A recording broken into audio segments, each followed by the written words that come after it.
ఊర్లో ఉండే వనరులన్నీ కూడా ఉపయోగించుకుని మీ ఆదాయాన్ని పెంచే మార్గాలు ఏమున్నాయో అవన్నీ కూడా చేస్తాం. అదే సమయంలో మీ ఊరు నుంచి మీరు మండల కేంద్రానికి రావాలన్నా, హాస్పిటల్కి పోవాలన్నా, మార్కెటింగ్ వస్తువులు తీసుకుపోవాలన్నా ఎలాంటి ఇన్ఫ్రాస్ట్రక్చర్ క్రియేట్ చేయాలన్నా అవన్నీ చేస్తామని చెప్పి కూడా నేను మీకు తెలియజేస్తున్నా.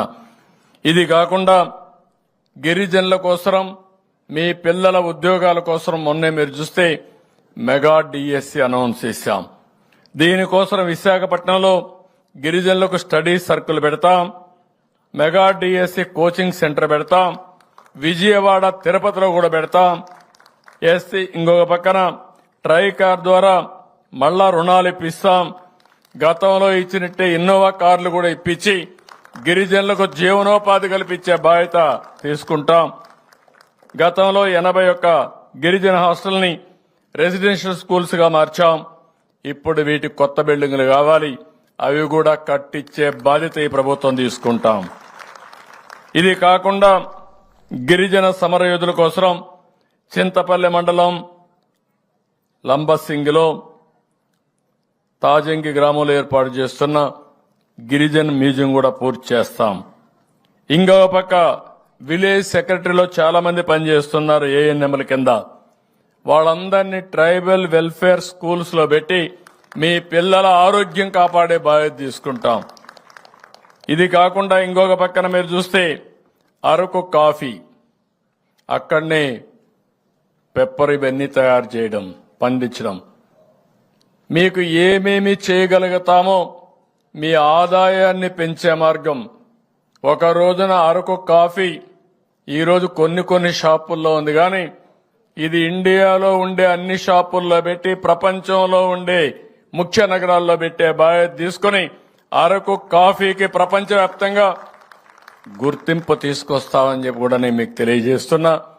అందుకే ఇప్పుడే చెప్పాను, మొత్తం నాణ్యత ఎట్లా రావాలి, క్వాలిటీ ఎట్లా పెంచాలి, దానికి కావలసినటువంటి మంచి రకమైన కాఫీని ఇంకా ఎట్లా ప్రోత్సహిస్తాం.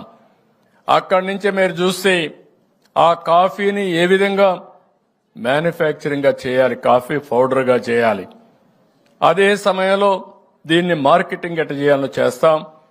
దీనివల్ల మీ ఆదాయం వాణిజ్య పంటల కంటే ఎక్కువ వచ్చే అవకాశం ఉంటుంది. ఇది కూడా చేస్తామని చెప్పి కూడా నేను మీకు తెలియజేస్తున్నా.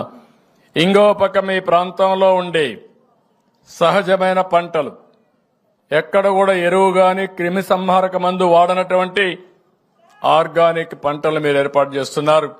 దాన్ని కూడా ఉపయోగించుకుని అవసరమైతే బిస్కెట్స్ తయారు చేసి ఇక్కడ బిస్కెట్స్ గాని మిగిలిన ఇక్కడ ఏమేం చేయగలుగుతాం అన్ని చేసి మార్కెటింగ్ కూడా ఎస్టాబ్లిష్ చేస్తామని చెప్పి కూడా నేను మీకు తెలియజేస్తున్నా.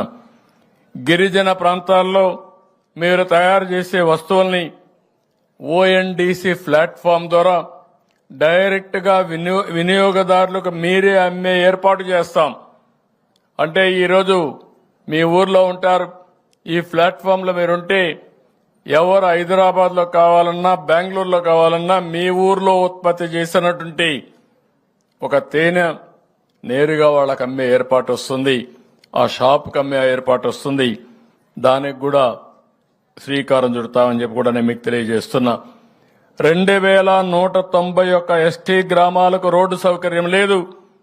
ఇవన్నీ కూడా రోడ్డు కనెక్టివిటీ ఇచ్చే బాధ్యత తీసుకుంటా. ప్రతి ఒక్క గిరిజన గ్రామానికి కనెక్టివిటీ ఇప్పిస్తాం. దగ్గర 16,816 గిరిజన నివాస ప్రాంతాలకి తాగునీళ్లు లేవు.